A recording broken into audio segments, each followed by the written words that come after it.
But how shortest seek time works? It means that the shortest distance tracked request from the previous track will be executed.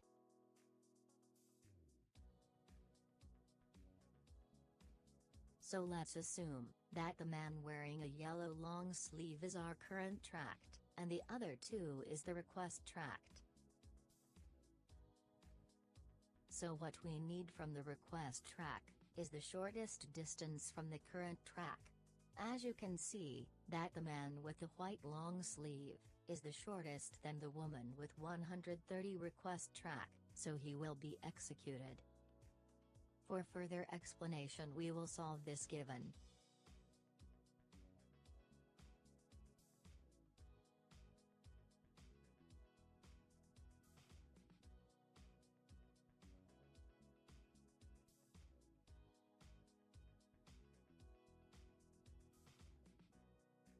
First graph the previous and the current position.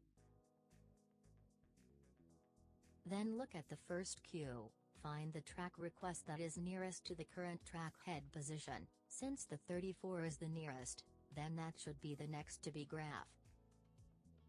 Although track 11 is the nearest to the current track head position, the next to be graph is 78. Because we need to finish the track request on the first queue before we go on the second queue.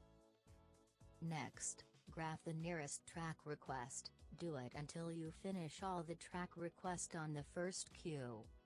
Since all the track request on the first queue were executed, then find the nearest track request on the second queue, which is 165, do it until you finish all the track request. For the total head movement you need to subtract the innermost to outermost track.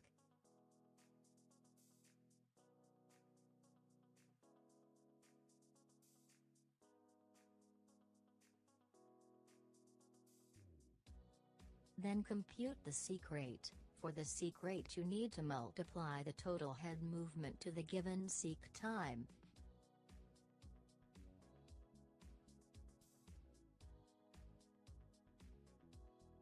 Now we go on to the next algorithm for disk scheduling, which is scan.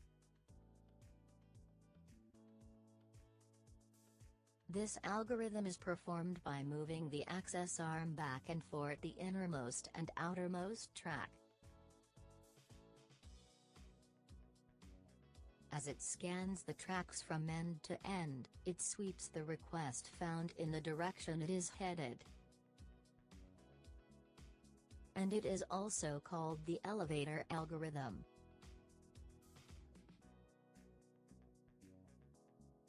Let's assume that this man is going up, so elevator will locate all passengers going up.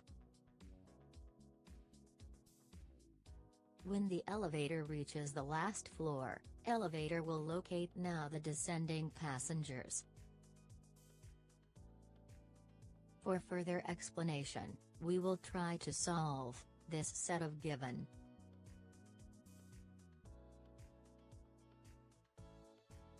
Before you graph the given, take a look at the previous and current track position.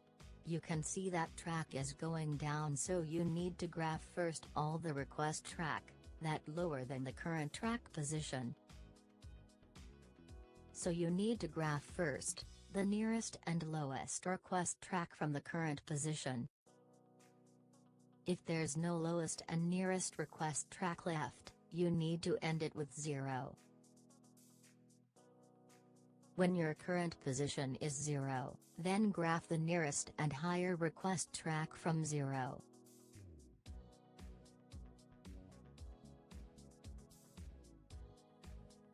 If you're done in first track, try to look to the second track, if there's a track higher than the current position. In this given, 91 is higher than the 89, so he will execute it too. And end it with 99. Then graph the remaining track.